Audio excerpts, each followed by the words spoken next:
పండగ అంటే happiness, happiness అంటే అన్విత. అందరికీ సంక్రాంతి శుభాకాంక్షలు. Anvitha, it's not just about building homes. At Anvitha it's about building happiness.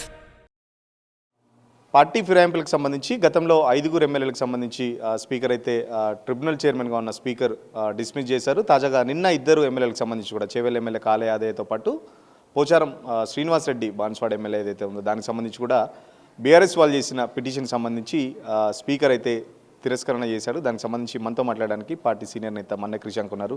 అని ఏంటి గతంలో 5కి సంబంధించి డిస్మిస్ చేసిన పరిస్థితి, నిన్న తాజాగా 2 ఎమ్మెల్యేలకు సంబంధించి ఏంటి బీఆర్ఎస్ ఫైట్ సరిగా చేయట్లేదా, లేకపోతే నిన్న స్పీకర్ కూడా ఒక కామెంట్ చేశారు, మీరు సమర్పించిన సాక్ష్యాలు బలం లేదు అని చెప్పేసి, ఇంకా ఏంటి అసలు ఏం చేస్తారు మరి?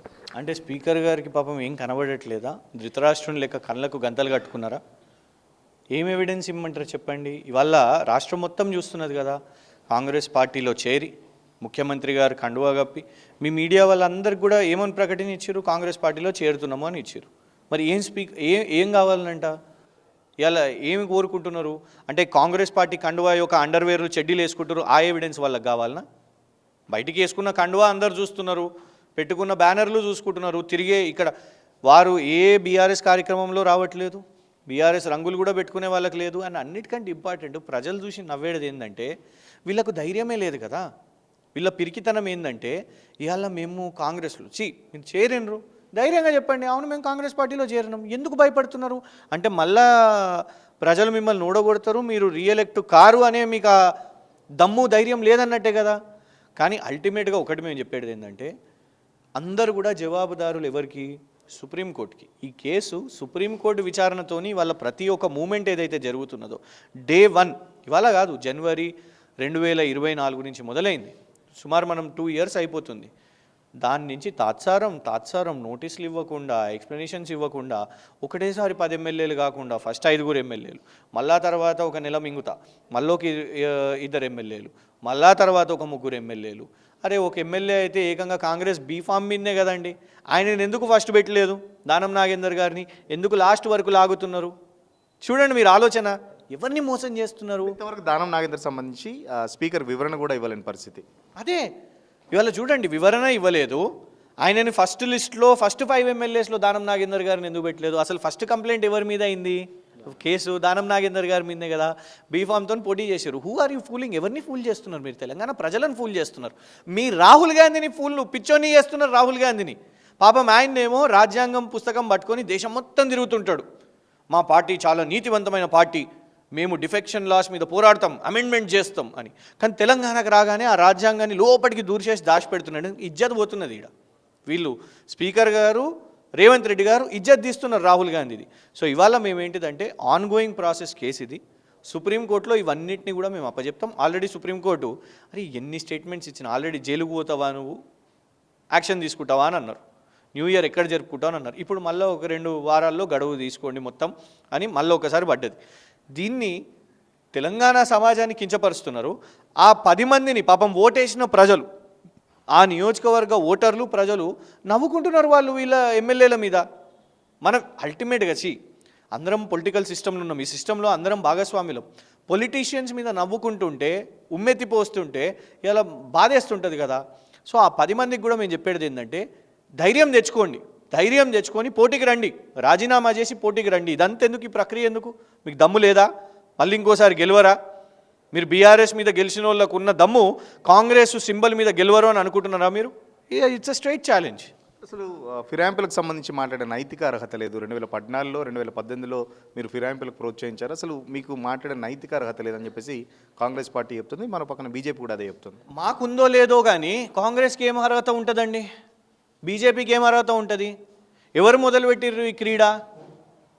కేసీఆర్ గారి పార్టీ నుంచి 2009లో తీసుకున్నప్పుడు అప్పుడు గుర్తులేదా? 2014 గురించి మాట్లాడుతున్నారు కదా. మరి నల్ల సంచితోని 50 లక్షల రూపాయలతోని రెడ్ హ్యాండెడ్గా ఒక ఎమ్మెల్యేని కొనుగోలు చేస్తుంటే నాకు తెలిసి ఈ దేశంలో ఎవ్వరు కూడా చేయలేదు. అది చేసిన ఘనత ఇవాళటి ముఖ్యమంత్రి రేవంత్ రెడ్డి గారిది. మరి ఇవన్నీ చేస్తూ ఉంటే కేసీఆర్ గారు ఏం చేసిర్రు? కాన్స్టిట్యూషన్లో ఏదైతే అంశాలు ఉన్నాయో మర్జరు, అది తప్పు అని అంటే తీసేయండి. మీరే కదా, 2 జాతీయ పార్టీలు కదా, దాని మొత్తం కాన్స్టిట్యూషన్ పరిరక్షకులు మేమే అని అన్నప్పుడు ఆ మర్జర్ అనే పాయింట్ని తీసేయండి మీరు. వారు ఎక్కడ రాజ్యాంగ వ్యతిరేకంగా చేయలేదు కదా. నైతికంగా వ్యతిరేకంగా అంటే ఆయన పార్టీల మీద అందరూ చేసినప్పుడు, దేశం మొత్తం బీజేపీ చేసినప్పుడు సుధపూసనా అదేమన్నా? కాంగ్రెస్ పార్టీ దేశం మొత్తం అదే చేసినప్పుడు, కేసీఆర్ గారి మీద ముందు టీఆర్ఎస్ ఉన్నప్పుడు కూడా చేసినప్పుడు, 2009లో కూడా వారితో చేసినప్పుడు, మరి కాంగ్రెస్ పార్టీ సత్యహరిశ్చంద్రులా? ఈ ఆట మొదలుపెట్టింది ఎవరు? ఆట మొదలుపెట్టింది ఇదే కాంగ్రెస్ పార్టీ, తర్వాత కొనసాగించింది భారతీయ జనతా పార్టీ. ఇవాళ ఇంకోటి కేసీఆర్ గారిని అంటారు, కేసీఆర్ గారు ఏమైనా రాహుల్ గాంధీ గారి లాగా రాజ్యాంగం పుస్తకం పట్టుకొని దేశం మొత్తం తిరిగి రాలేదే. నువ్వు చేసేదేమో ఒక పని, నువ్వు చేసేదేమో చెప్పుకునేదేమో గాంధీ, చేసేదాన్ని గాడ్సే పనులు. నువ్వు చూపెట్టేదేమో రాజ్యాంగం, నువ్వు తెలంగాణలో ఏమో అదే రాజ్యాంగాన్ని చింపేస్తున్నావు. You are raping the constitution left and right. Rahul Gandhi is doing that. Congress అదే చేస్తున్నది. సో అది చేస్తున్నప్పుడు మీకు మాట్లాడే నైతిక అర్హత లేదు. మేమేం నీతులు చెప్పలేదు, మేము రాజకీయం చేసినాం, రాజకీయం చేస్తున్నాం. కానీ నువ్వు బయటికి నీతి చెప్తున్నావు, చేసేది లంగ పని. రాహుల్ గాంధీకి తెలియదా దేశమంతా రాజ్యాంగం పట్టుకొని తిరుగుతుందని చెప్పేసి చెప్తున్నారు. రాహుల్ గాంధీకి తెలిసి జరుగుతుందా, తెలియకుండా జరుగుతుందా, లేకపోతే రాహుల్ గాంధీ ఏమైనా మభ్యపెడుతున్నారా ఇక్కడ పార్టీ నాయకత్వం ఏమైనా? రాహుల్ గాంధీ గారు ఏమైనా చిన్న పిల్లవారా? రాహుల్ గాంధీ గారికి అంతా కూడా తెలియకుండా ఉంటుందా? ఈ దేశంలో ఏదో జరుగుతుంది, ఈ దేశంలో ఇప్పుడైతే లీడర్ ఆఫ్ ఆపోజిషన్ కూడా. మరి అంత అవగాహన లేకపోతే, అజ్ఞానంగా ఉంటే మరి నిజంగా వారి కేపబిలిటీ మీద క్వశ్చన్ వస్తుంది. లేదు తెలిసి జరుగుతుందంటే మరి ఇక్కడి నుంచి వెళ్తున్న మూటల కోసం మౌనంగా ఉన్నారా? ఇక్కడి నుంచి ఒక్కొక్క మంత్రి మీద వస్తున్నాయి కదా, ఎన్నో ఆరోపణలు వస్తున్నాయి. ఒక్కొక్క మంత్రి మీద చేస్తున్న వసూళ్ళు, ఇవన్నీ కూడా దందాలు ఏదైతే చేస్తున్నారో అవన్నీ మూటల కోసమే గప్చుపున్నారా రాహుల్ గాంధీ గారు? What is keeping Rahul Gandhi silent? Ashok Nagar మీద, యువత మీద సైలెంట్ ఉంటావు.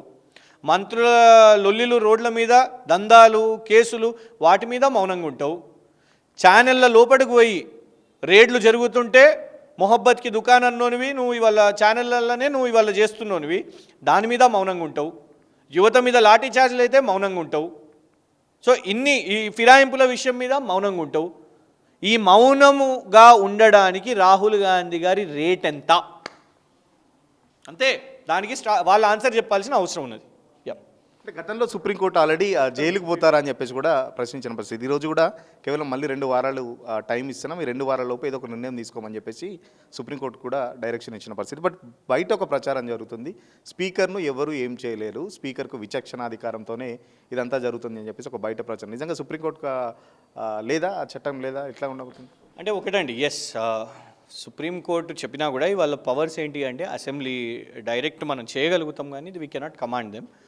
కానీ వాళ్ళ మనం ఏమైనా చేస్తే మనం లాగుతారు, అక్కడికి పిలుస్తారు, కోరం పెట్టి వాళ్ళ అసెంబ్లీకి మనం పిలిచి చెప్తారు. స్పీకర్ గారికి తెలిసి ఉండాలి. స్పీకర్ గారు కూడా ఎమ్మెల్యే, దాని తర్వాత వారు స్పీకర్గా అయినరు.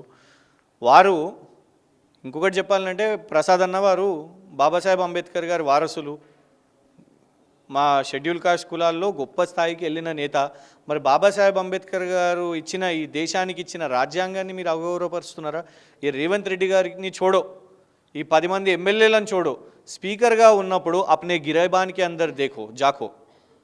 ఇవాళ మీరు బాబాసాహెబ్ అంబేద్కర్ గారే ఆ డిఫెక్షన్ లాస్ విషయం మీద పెట్టిన దాన్ని ఇవాళ మీకు తెలవాలి, మీరు బాబాసాహెబ్ అంబేద్కర్ గారినే ఇవాళ అవమానపరుస్తున్నాం మనం. మీ నిర్ణయాలు ఏదైతే ఉన్నాయో, మీకు ఎవిడెన్స్ లేదు అని, మీకు తెలియదు అని ఏదైతే మాట్లాడుతున్నారో, అంబేద్కర్ గారు ఇచ్చిన ఆ రాజ్యాంగ పుస్తకాన్ని ఇవాళ ఆనరబుల్ స్పీకర్ గడ్డం ప్రసాద్ గారు he is definitely insulting it. ఫైనల్గా చెప్పండి, ఎలా ఉండబోతుంది ఫిరాయింపులకు సంబంధించిన ఎమ్మెల్యేల పోరాటం సంబంధించి ఇంకెట్లా ఉండబోతుంది? ఇప్పటికే సుప్రీంకోర్టు డైరెక్షన్ ఉంది, ఇక్కడైతే స్పీకర్ మీకు సంబంధించి ఫేవర్గా ఉండట్లేదు తీర్పులు, మరి ఎట్లా ఉండబోతుంది? చూడండి, లాగుతా ఉన్నారు, మీకు అర్థమవుతుంది కదా.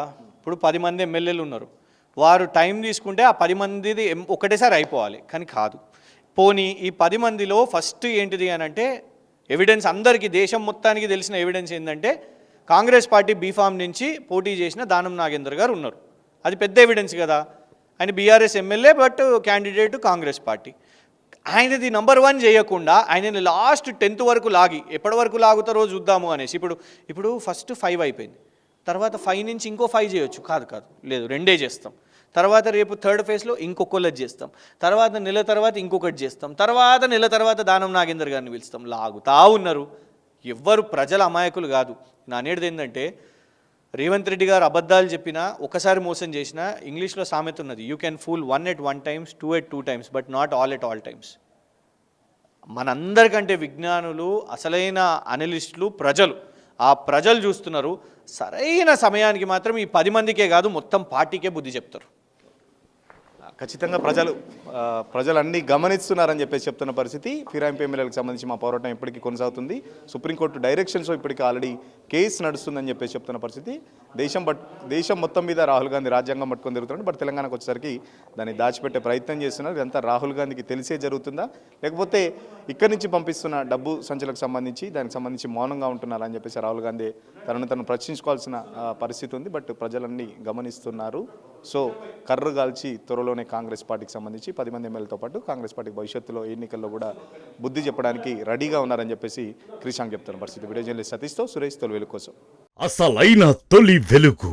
ఫాలో వాట్సాప్ @తొలి వెలుగు అఫీషియల్.